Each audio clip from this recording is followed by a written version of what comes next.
Chapter 4, Pickle My Fancy. The next morning, Dorothy, dressed in a long skirt, a flowing cowl neck blouse, and a gorgeous burnt sienna scarf that her daughter had given her for her birthday. She spent extra time in her makeup, added a pearly eyeshadow, a little extra blush, and some elegantly dangly earrings. She brushed through her silvery curls and took one last look in the mirror before braving the gauntlet of opinion she faced while leaving the house. But when she stepped out of her bedroom, Rose, Blanche, and Sophia paid her no mind, as they were busy ferrying cheesecakes and platters of sandwiches from the kitchen out the open door to Blanche's car. Rose was red-cheeked, perspiration and Florida humidity already flattening her hairdo. We'll be hosting a tea time at Jason's family hotel tomorrow. Rose wheezed. They said we can store these in their industrial size refrigerator overnight. We only have 3 more to go. Are you sure you have enough cheesecake? Dorothy joked. Rose stopped in her tracks, her face stricken. She began counting on her fingers. I'm just kidding, Rose, Dorothy added quickly. You've got this under control. I do? Dorothy grasped her friend's hands. I know you do. Thank you, Rose said. I swear if I don't write every little detail down, I'll forget it. Ah! She grabbed a legal pad from the coffee table and jotted down Lufus. She underlined it twice.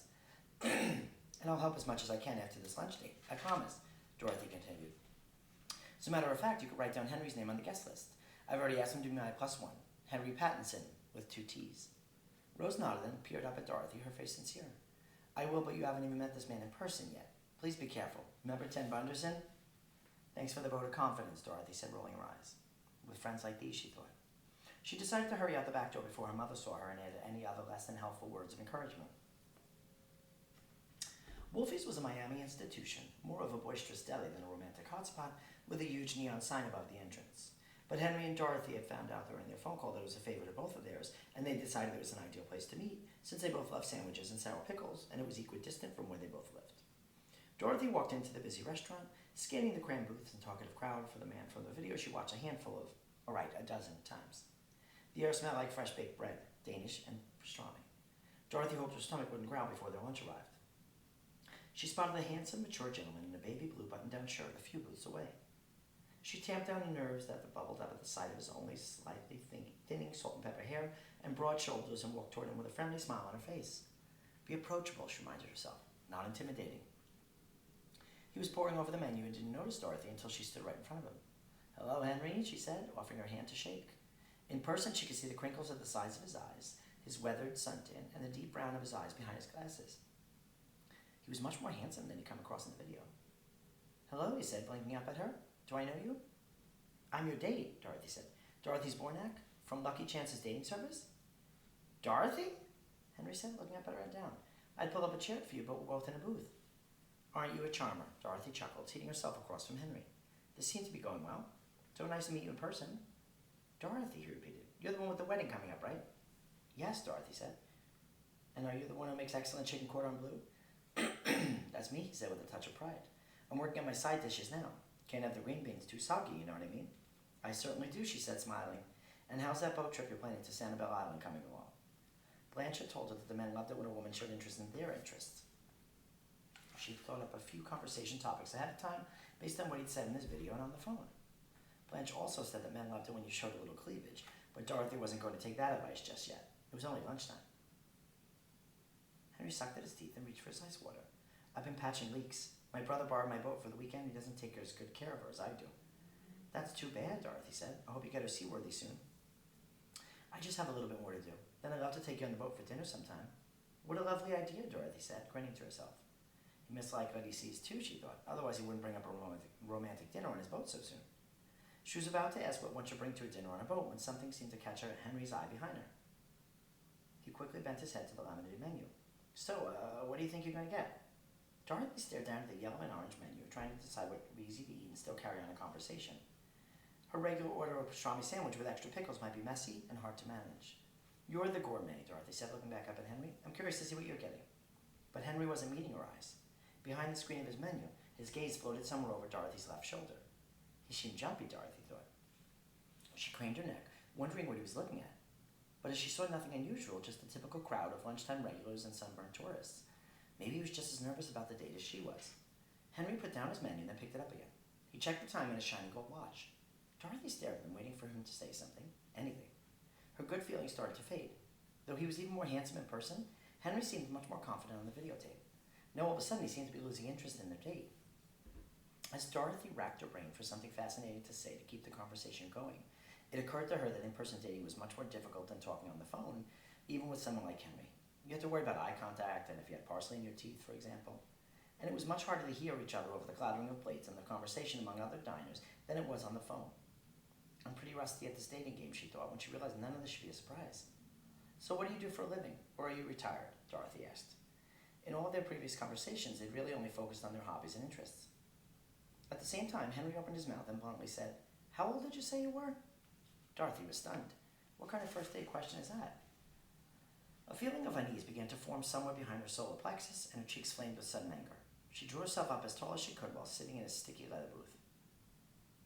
"I am exact same age as you said you were in your video," she said slowly. "Henry, do we have a problem?" She tried to keep her anger in check. One of the reasons she zeroed in on Henry, besides his rugged good looks, was because they were the same age, so that it wouldn't be an issue. She'd seen him on video, but he hadn't seen her.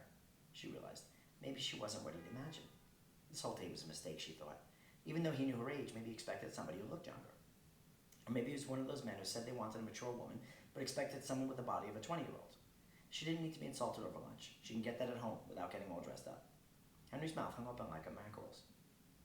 "Is that all you have to say?" Dorothy asked, her voice deepening with disappointment. Clearly he didn't want an educated and experienced woman.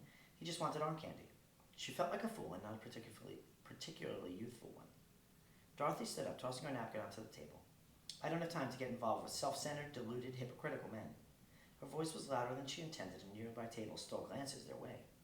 Henry hurriedly got up from his seat, knocking over the rest of his ice water. He put a gentle hand on Dorothy's arm as she stiffened. "Hey there, slow down, I'm sorry."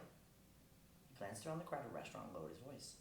"I've been under a lot of stress lately, and I was just trying to make our conversation, and that slipped out. Can we start over, please?" Dorothy took in a long breath and then thought about it. She'd been in bad relations before, and Henry had hurt her feelings so quickly. But she'd also promised herself that she'd try, really try, to make an effort. Though her instinct was to give Henry a piece of her mind, she was determined to do things differently this time. She offered him a wary smile. "Let's do that. I'd like a fresh start." "Take two," said Henry. "I'd pull out a chair for you, but it's in a booth." He mopped the spilled water with some paper napkins and gave Dorothy a sheepish smile. Maybe they could salvage this date, she thought. Anyone could have an off day. She herself had clearly overreacted to what was a perfectly normal question. They placed their drink orders with the harried-looking waitress sporting bleached blonde hair and the name tag that said Kimberly, and Dorothy asked for an appetizer of pickles to share while they decided on their main courses. The restaurant grew more crowded. A group of men in business suits squeezed by, seeming to linger by their table while they waited for another booth to clear. Henry focused on the menu, bending his head down to pour over the specials. After a few minutes of chit-chat about the sandwich offerings, Henry excused himself to go to the restroom. "If the pickles come before I'm back, please dig in," he said. "I'll try to save you a few. No promises, though," Dorothy quipped. The waitress returned with her iced teas and sweating glasses with lemon wedges and a plate of pickles that she plunked in the center of the table. Dorothy waited, as it seemed rude to start without Henry, despite what he'd said. He'd be back any moment, anyway. But the moment stretched into another and another. Dorothy tasted her iced tea, which was perfectly tart and refreshing for a hot Miami day. When her drink reached the halfway mark in the glass, Dorothy felt a kernel of worry. Shouldn't Henry be back by now? Then again, who was she to judge how long someone took in the bathroom? She sipped her tea patiently. When the only ice and a squeezed-out lemon wedge were left in her glass, Dorothy realized with a sinking feeling that maybe Henry wasn't coming back. It hadn't been that long, but tables turned over quickly at Wolfie's, and she was starting to suspect that she'd been stood up mid-date.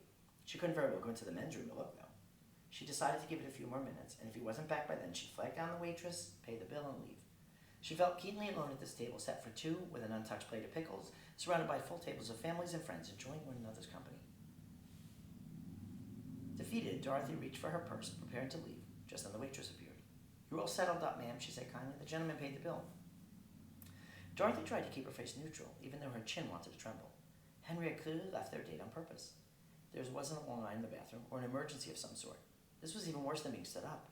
It was embarrassing, and Dorothy wanted to get out of there as quickly as possible. There was just one thing she needed to do. "Thank you so much," she said to the waitress, who was already placing Dorothy's empty glass on the tray. "Could you wrap up the pickles?"